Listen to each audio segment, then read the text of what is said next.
Okay, we're joined now by UCF head coach Johnny Dawkins. Coach, congratulations on the win and on advancing. We'll take an opening statement from you if you would, and then we'll open up to questions, please. Well, I thought our guys played a really good game, 40 minutes. One of the best games we've had all season as far as how we executed, I thought, on both ends of the floor. And you give, ECU a lot of credit as well. I mean, I've watched them, battle their ups and downs this season with regards to COVID, the same thing we were doing. And, give them a lot of credit. I thought they came out, they were competing. They were playing their best basketball before COVID hit them about 2 or 3 weeks ago. And they're starting to bounce back. But we're just happy that we're able to move forward and excited about another opportunity to play tomorrow. Thank you, Coach. We'll open up to questions now. Just again, use the raise hand feature in Zoom, or you can just drop me a note in the chat and we'll get you in the queue. And we'll start with Brian Murphy, please. Coach, how pleased with you with your team's ability to really maintain your lead basically throughout the game? Once you got that early lead after that 10-0 run at the start, you guys, were never up by less than 4. What did you feel about the ability to maintain it? You see growth. That's the maturity we're looking for in our team. We like to, use the term killer instinct. When you get a team down, how do you keep them down? And so we've been working on that throughout this season. And it was good to see it kind of come together today where we were able to get a lead and maintain it. And it's something that, like I said, you got to grow into as a program. Each player has to run his race and get better in that area. And I think you saw that progress with some of our younger players that were in late game situations maintaining that lead. Go next to Trace Trilko, please. Coach, your defense in the first half, you were pretty effective with Jaden Gardner. Talk about that, how you were able to keep him contained in the first half. It's like I always said about him. I have a lot of respect for his game. He's going to be a 2,000-plus scorer, in the AAC, which is a heck of an accomplishment. And so you just want to try to contain him. He's going to find opportunities. He's going to receive the ball enough, and he's an elite scorer. So we just wanted to make sure we made it difficult for him to catch the ball as much as we could. We wanted to try to crowd him when we could so that, we could try to take up the space on the floor. But like I said, he still finds ways to score, which is amazing. But I thought our guys did a great job on him. I thought they really, followed the game plan and were alert to what he was doing. And I think we were able to contain him enough to get the win. Take the next one from Jonathan Alfano, please. Coach, you guys really locked down ECU from beyond the arc, holding them to just 19%. Was that something you really emphasized this week during practice? No, we did. We thought it would be important to try to take the 3 ball away from them. White can shoot the 3 ball, and Newton's capable. JJ can make shots out there, Suggs. So we really wanted to make sure we, honored those guys and had a healthy respect for where they were on the perimeter, trying to chase them off the threes, trying to make them do other things with the basketball. And I thought our guys were fairly alert most of the night. And so that's something that we definitely emphasized. Take the next one from Brandon Helwig, please. Coach, CJ Walker made his return tonight after missing the previous couple of games with an ankle. First of all, how good was it to have him back? And you only played 11 minutes, so you're just trying to ease him back into action? Well, I think foul trouble hurt him there. I think he had 4 fouls. I would have played him more, but just kidding. But no, he is great to have him back.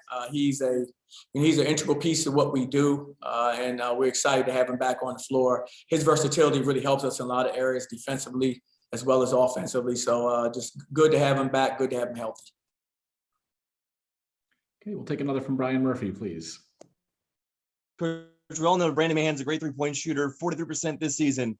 But when he makes those threes like he did tonight from like 27 feet out, what do you think? Because like the TV show Vince Taylor shaking his head, I have to imagine you have the same reaction.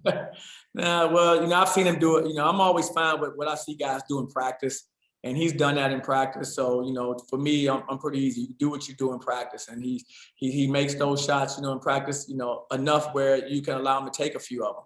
The thing I like about him, he does a great job of making timely shots, timely threes, momentum busters, and he's done that this entire season. I was happy to see him do it again tonight for us because, as you mentioned, he's coming off of missing the game as well. And so to see him get back in rhythm today was very important for us. Go to Eric Lopez now, please.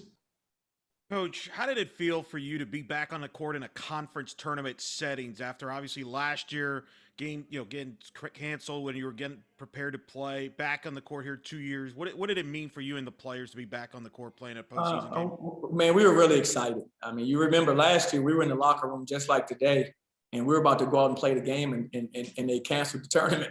and they canceled our season. So it was heartbreaking, especially for our seniors, upperclassmen that didn't have a do-over. That was probably one of the low points of my coaching career, having to look at those guys in the faces. And just it was tough to have to talk with those guys about their season ending that way. So this year to come back a year later, basically almost exactly, and come back and play, it meant a lot. I think it meant a lot for those guys in the locker room, not taking it for granted, understanding how this thing can be taken easy like it was. So just a really good feel. I think I felt really good about it, and I think our players did as well. Run through a couple more here. Jonathan Alfano again, please. How does it feel to get another shot at Memphis tomorrow night, knowing the previous games went the way they did? We're just excited to still be playing. Memphis is just our next opponent. We're excited to have an opportunity to get out there and compete. I mean, right now it's, everybody starts back 0-0. It's a brand new season. So we're looking forward to playing. Of course, we didn't play as well as we think we could have played there, but you give them a lot of credit for that. They did a good job defensively and offensively as well. So we have to be better, and we understand that, and we have an opportunity to keep playing tomorrow, and we're excited about it. Take a follow-up from Trace Trilko, please.